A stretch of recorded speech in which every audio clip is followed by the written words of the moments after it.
Buenas tardes, hermanos. Vamos a iniciar con esta predicación de este culto vespertino, 31 de enero. Damos gracias a Dios por todo este tiempo, gracias porque nos permitió celebrar el culto hoy en la mañana. Y vamos a basarnos el día de hoy en el capítulo 3 de Primera de Corintios, todo el capítulo 3. Este capítulo me parece muy bueno, hermanos. Y de este pasaje nos estaremos basando en esta tarde. Y la el objetivo de este mensaje, hermano, es que iniciemos ese test de autovaloración, autodescubrimiento y encontrar las posibilidades de todo lo que tiene que crecer Josué y cada uno de nosotros para el servicio de Dios, porque al final en este camino de santidad lo que más nos debe de preocupar a ti y a mí es dónde estamos con respecto a Cristo, a qué estamos de la medida de Cristo. Y muchas veces nos preguntamos o cuestionamos qué tanto hemos crecido como personas. Pues déjenme leerles este capítulo 3 de Primera de Corintios, en el cual Pablo empieza precisamente, si hoy pudieran estar con nosotros Pablo físicamente, estaría pidiéndole esa revisión personal de cada cristiano para el servicio del Señor. Dice 1 de Corintios capítulo 3, versículos todo el capítulo 3, versículos del 1 hasta el 23. Dice así: de manera que yo, hermanos, no pude hablaros como espirituales, sino como a carnales, como a niños en Cristo. Os di a beber leche y no vianda, porque aún no erais capaces, ni sois capaces todavía, porque aún sois carnales. Pues habiendo entre vosotros celos, contiendas y disensiones, ¿no sois carnales y andáis como hombres? Porque diciendo el uno, yo ciertamente soy de Pablo, y el otro, yo soy de Apolos, ¿no soy carnales? ¿Qué pues es Pablo y qué es Apolo, si servidores por medio de los cuales habéis creído? Y eso según lo que a cada uno concedió el Señor. Yo planté, Apolos regó, pero el crecimiento lo da Dios. Así que ni el que planta es algo, ni el que riega, sino Dios que da el crecimiento. El que planta y el que riega son una misma cosa, aunque cada uno recibirá su recompensa conforme a su labor, porque nosotros somos colaboradores de Dios y vosotros sois labranza de Dios, edificio de Dios, conforme a la gracia de Dios que me ha sido dada.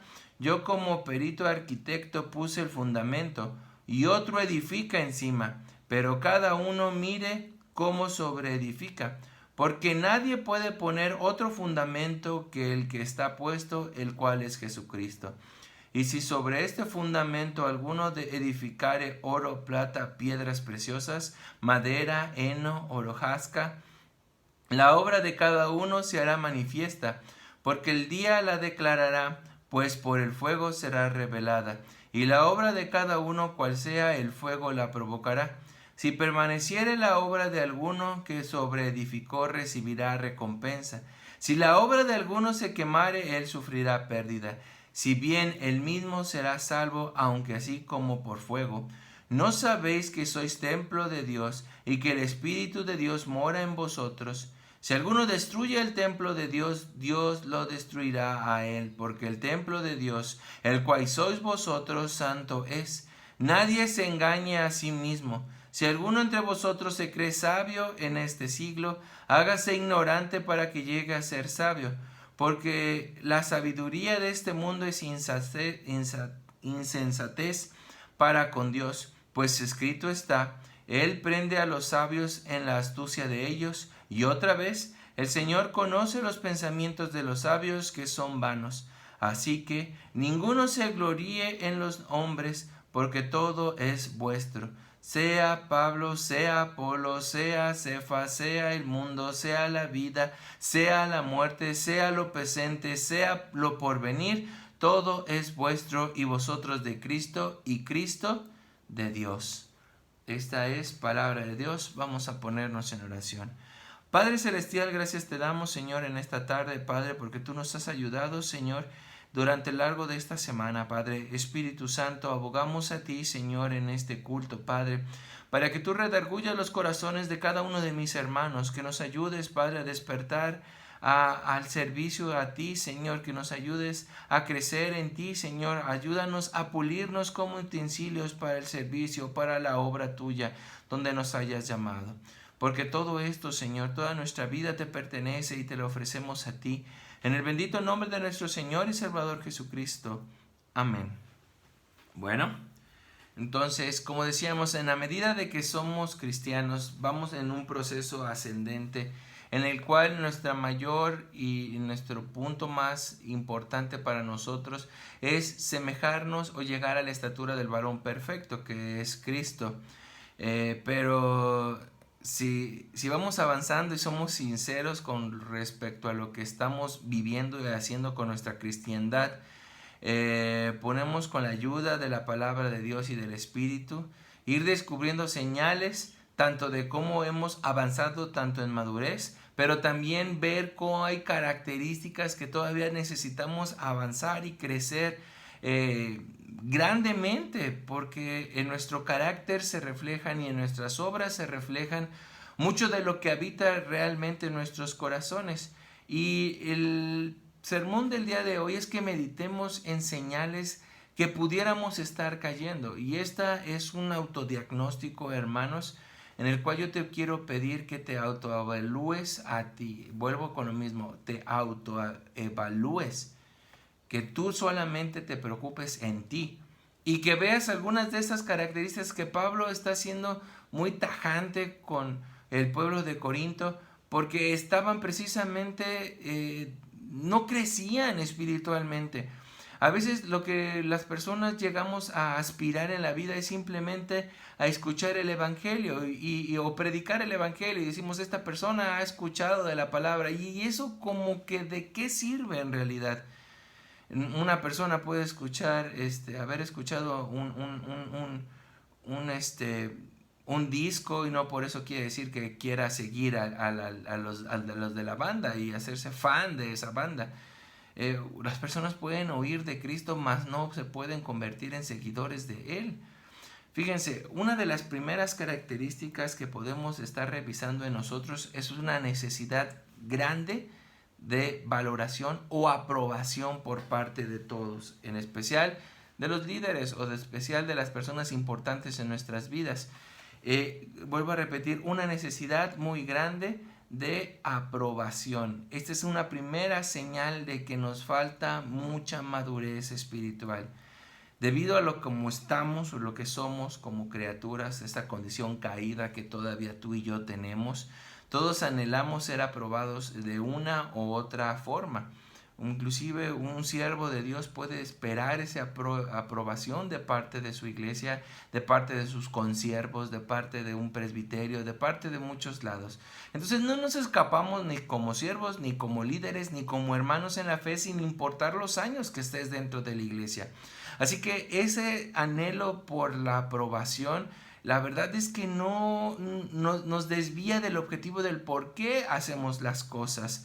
Algunos tenemos una necesidad extrema de aprobación, a que a la menor señal de que no me la den, que las personas no me reconocen, no me aplauden, no me aprueban, inclusive a veces ni siquiera me saludan, por un simple saludo, dejamos de o tomamos la decisión de alejarnos o enfriarnos con respecto en la fe.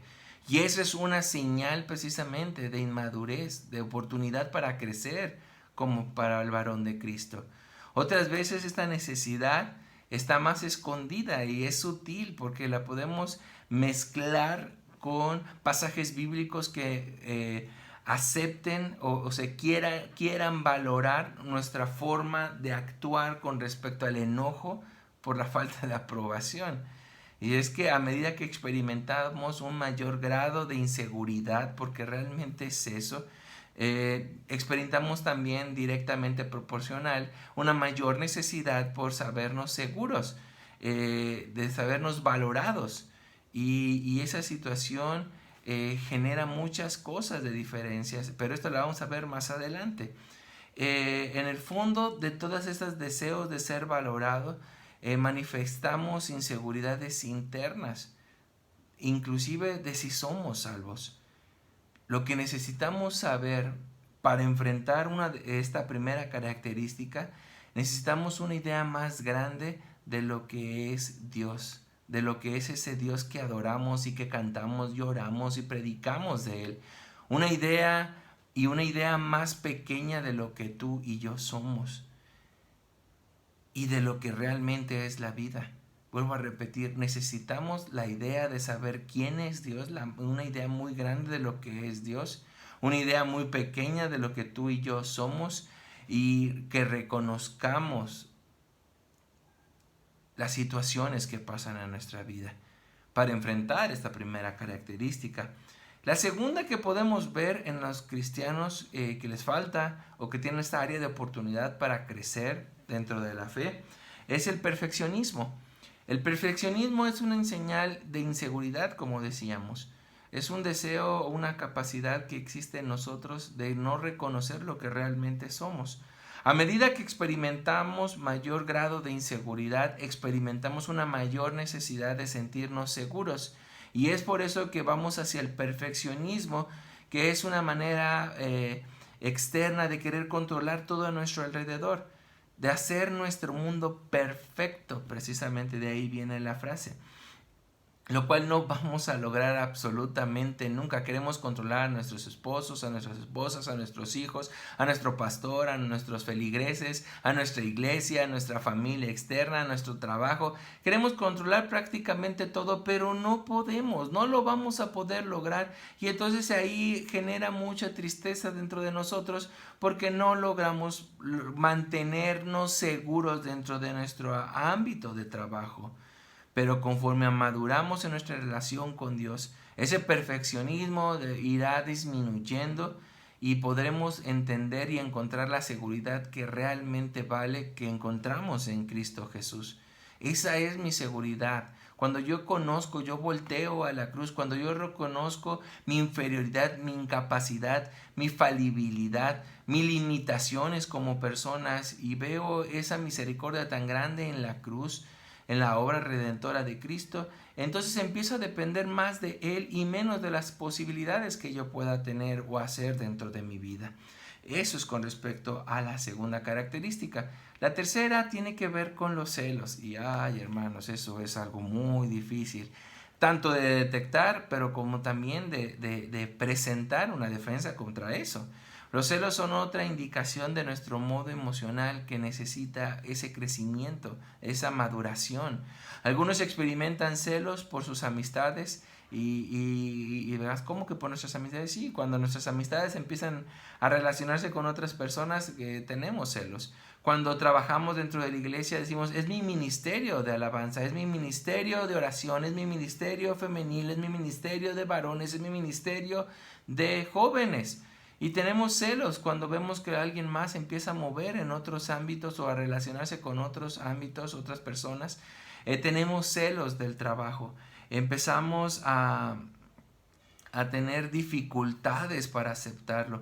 A veces nos comportamos como a veces pasan con los niños pequeños. Yo recuerdo muchas veces que vimos un retroceso, me acuerdo en Josuecito cuando nació Josie, porque necesitaba esa afirmación por parte de nosotros como padres.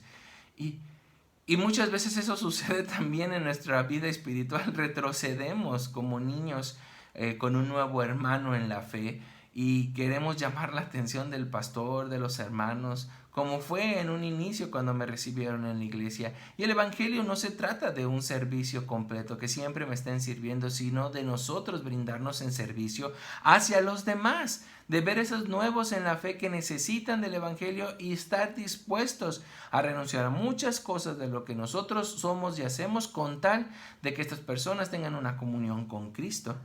Esto es el tercero de celos. La cuarta característica tiene que ver con la condenación frente del otro. ¿A qué se refiere esta? Esta actitud es motivada por un sentido de superioridad respecto a los demás.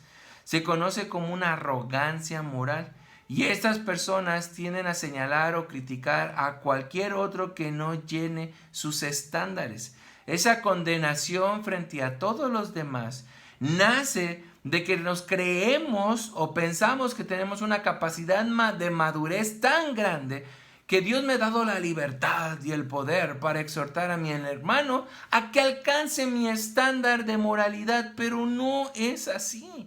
De hecho, cuando enfrentamos y buscamos condenar y señalar, o como decimos luego, a exhortar en amor en Cristo a mi hermano, la verdad es que no es más que nada estamos mostrando una inmadurez completa, hermanos, porque las personas son maduras, son humildes. Cristo nos enseñó que eran humildes. Las personas humildes no se sentían motivadas a condenar al prójimo.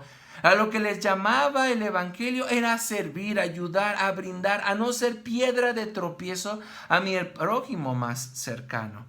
Entonces, tendríamos que tener cuidado cuando estamos condenando a otros por sus pocas capacidades de servicio.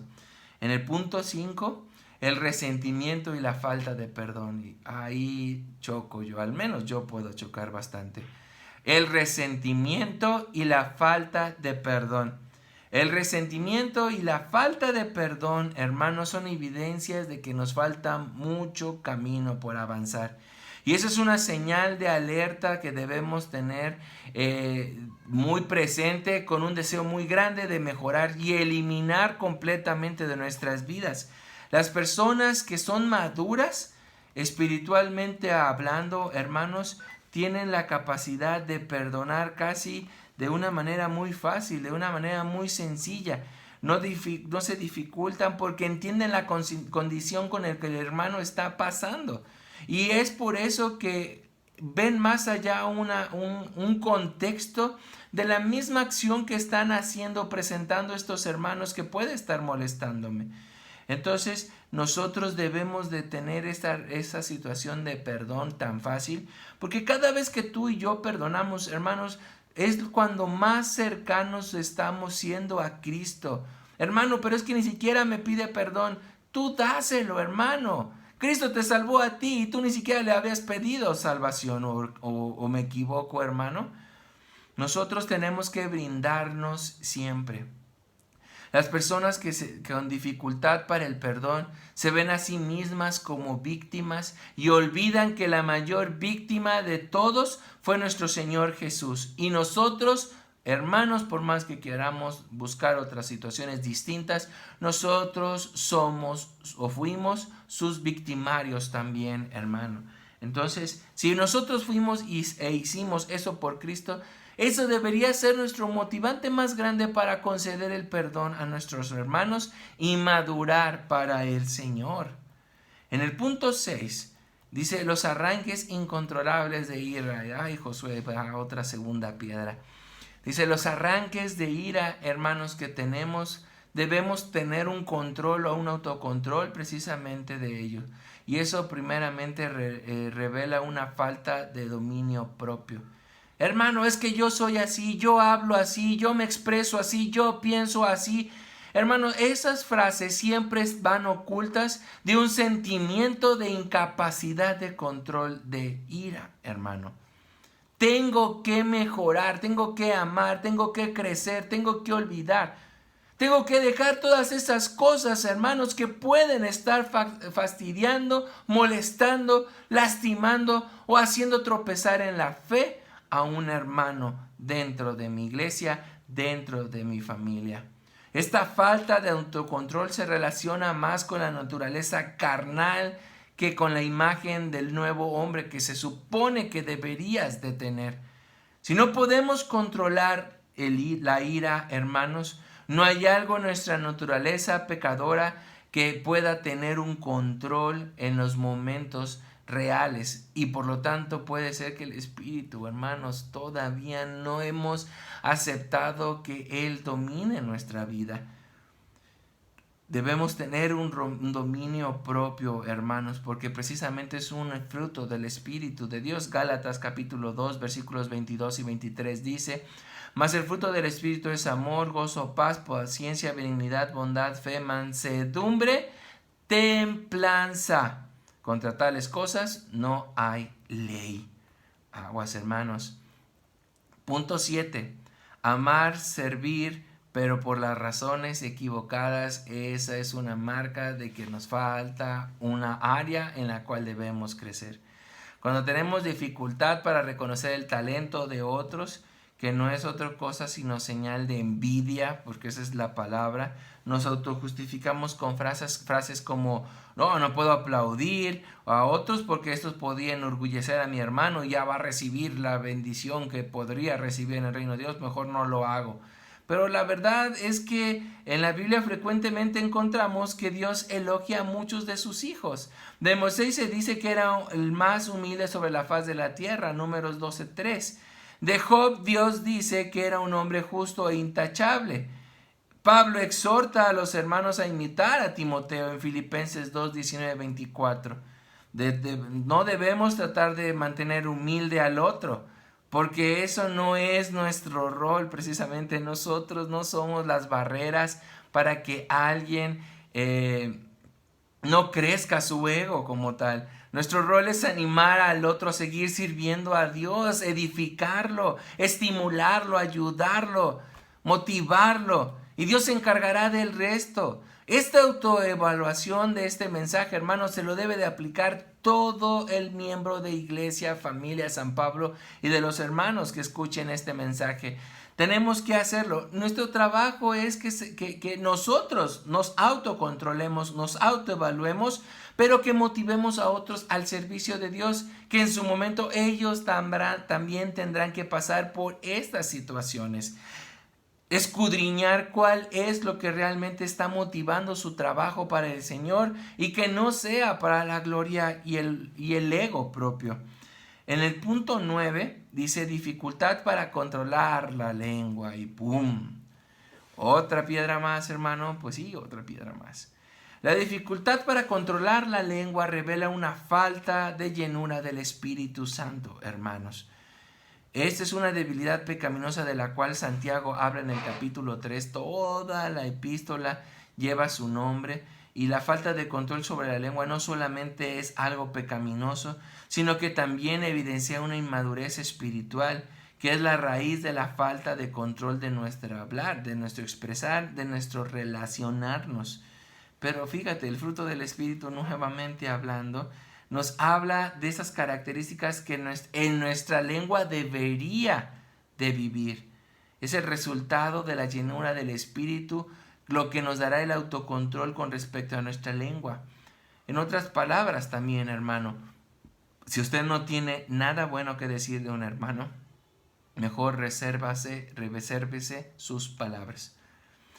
Vuelvo a decir, si no tienes nada bueno que decir de tu hermano, de tu prójimo, de tu pastor, de tu líder, de tu esposa, de tus hijos, mejor resérvatelo, hermanos. Resérvatelo.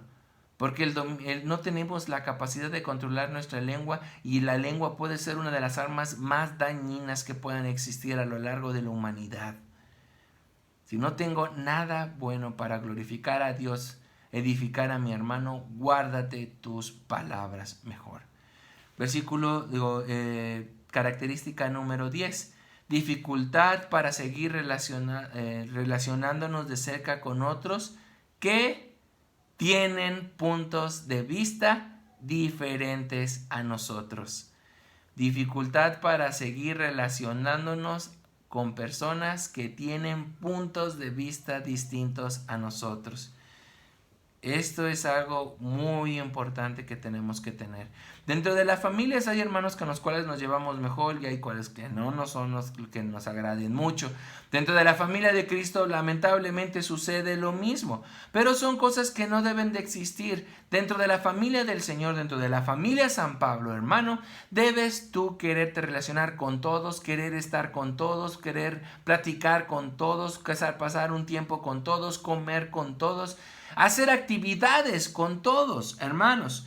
Muchos se alejan de personas que no piensan igual que nosotros, y nos ofendemos cuando alguien piensa distinto a nosotros y nos dice, no, hermano, yo creo que. La verdad es que esta manera de relacionarse genera una codependencia por los que sí aceptan lo mismo y muestran una inmadurez cuando no queremos porque piensen distinto. Somos cuerpos, pero somos un cuerpo que tiene diferentes partes y órganos que son muy distintos unos de los otros, hermanos. Somos hermanos en la fe que vamos en caminos muy distintos, en un mismo camino, pero distancias muy distintas con respecto a la madurez de fe. Y por lo tanto, hermanos, es común que existan situaciones diferentes en tu forma de ver, pero lo más importante que debe existir para ti, para la gloria de Dios, es tu hermano. Más que un ministerio, es que tu hermano sea edificado por el Señor, que el hermano no se aparte del evangelio a causa de tu testimonio, hermano. No le demos motivos a las personas para que se alejen del evangelio por nuestros errores, por nuestros, se supone, aciertos y exhortaciones, pero que ya no edifican a él y que no quiere saber del Señor. Y entonces, hermanos, ¿de qué sirve que tú tengas la razón o que no la tengas si estés engañado? ¿De qué sirve? Absolutamente de nada, porque esa alma no va a querer conocer del Señor. Relaciónate con las personas que piensan igual que tú, pero también con las que discrepan de lo que tú crees con respecto a la vida y al evangelio. Relaciónate, estas personas también necesitan de Cristo. Y por último, hermano, actitud sospechosa hacia los demás. Ay, no. Esta necesitamos tener un poquito más de paciencia. Existen personas a nuestro alrededor que sospechan de todo el mundo. Emiten juicios o prejuicios y evalúan las intenciones de los demás como si pensaran, como estuvieran adentro de su mente, de su corazón, y vivieran en su interior y supieran realmente los motivos por el cual hacen las cosas. Y estas son personas que viven construyendo rompecabezas y jugando ajedrezes en sus mentes con la gente. Dicha actitud, hermano, nos lleva a la manipulación. Y así no podemos vivir conforme y acorde al Evangelio de Cristo. No se vive en tranquilidad y en paz, moviendo fichas todos los días en la mente. Si somos emocionalmente maduros, descansamos sabiendo que las fichas del ajedrez no las mueves tú, hermano, las mueve el Señor, las mueve el Espíritu Santo. Ellos son los que tienen el control de la vida y de la humanidad, no tú, hermano. A medida que comprendemos mejor las señales que estamos viendo aquí, hermanos, sabremos cuáles son nuestras áreas en las cuales debemos de crecer para la obra de Dios.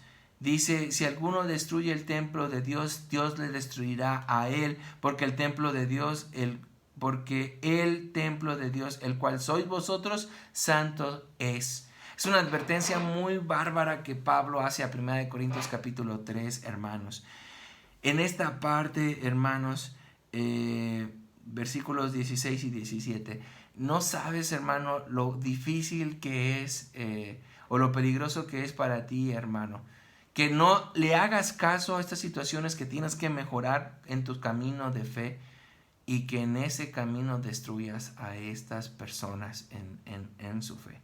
Dios los puede llamar por diferentes cuestiones en diferentes lugares, pero el punto es, hermano, ¿qué responsabilidad tenemos nosotros y qué habita realmente en tu corazón?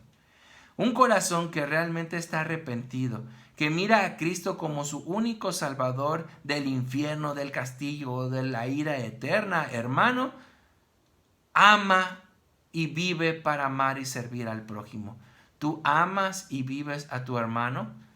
Si tienes hermanos que no son de tu mayor agrado, ¿qué puedes hacer para amarlos todavía más? Dice la palabra de Dios, de nada sirve amar a los que me aman, porque eso cualquier persona lo puede hacer. Ama a tus enemigos, perdónalos, relaciónate, preséntales el evangelio a través de tu testimonio, de tu vida, que te genere esas oportunidades y que el Espíritu hable a través de ti a esa alma que necesita también de un Salvador.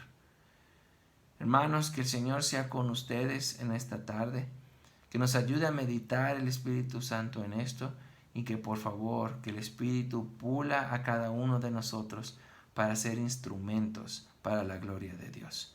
Que el Señor sea con ustedes. Vamos a orar. Padre Celestial, gracias te damos, Señor, en esta tarde, Padre, por tu palabra. Edifícanos en ella, Señor, haznos crecer para tu gloria, para tu honra, para el servicio a mis hermanos, a mi prójimo más cercano, Señor. Queremos agradarte, queremos vivir, queremos servir para ti, Señor, en todos los aspectos que tú me hayas llamado, Señor. Agrádate de mi servicio, Señor, agrádate de mi vida, y Espíritu Santo te pido cada una de estas cosas que habitan en mí. Ayúdame, Señor, a limpiarlas, a borrarlas, a eliminarlas, Señor, y crecer más a tu estatura, Padre. Agradecerte, Señor. Pero también te pido perdón, Padre, que cuando haya cometido algo de todo esto, Señor, y haya dañado a alguno de mis hermanos, tú tengas misericordia por la sangre de mi Señor y Salvador Jesucristo, Padre, y que me des la oportunidad, o que más importante, le des la oportunidad a este hermano de que conozca del Señor. Porque todo esto te lo ofrecemos a ti, en el bendito nombre de nuestro Señor y Salvador Jesucristo. Amén. Que el Señor sea con ustedes, hermanos, y nos vemos en esta semana. Les vuelvo a recordar, lunes 7 de la noche tenemos la reunión con los jóvenes. El jueves, culto de oración, envíenme sus motivos de oraciones, hermanos, 7 de la noche también, transmisión por Facebook. El lunes, el de jóvenes es por Zoom. Mándenme una invitación, un mensaje para que les envíe la liga. El viernes, círculo de lectura, 7 de la noche con mis hermanas de la femenil. Se está poniendo muy hermosa, hermanas, este círculo de lectura. Aprovechenlo, hermanas. El sábado de 12 a 1, recolección de despensas. Los esperamos, hermanos, con lo que el Señor disponga ofertar para Él. Domingos, nuevamente, 10:30 y 7 de la noche. Hermanos, varones, por favor, compártanme, envíenme un mensaje. ¿Qué día se les acomoda más para también nosotros tener nuestro espacio de varón a varón y crezcamos uno a uno para el Señor y seamos esas cabezas de nuestros hogares? Póngame el día, la hora, cerraremos meditaciones y ya con eso. Se cerraron ya el tiempo, hermano, para apoyar, pero aún todavía tienes unos días más, 2 días más para que me digas si quieres participar en Moclán para aprender y saber más del Señor. Nada más haz el depósito, pídeme la cuenta, te la envío, haz el depósito, envíame el voucher o el comprobante, yo lo enviaré con las personas encargadas para que nos envíen los materiales y empezar nuestros estudios y preparación en el seminario Moclán. Que el Señor sea con ustedes, hermanos, y nos vemos la próxima vez. Gracias.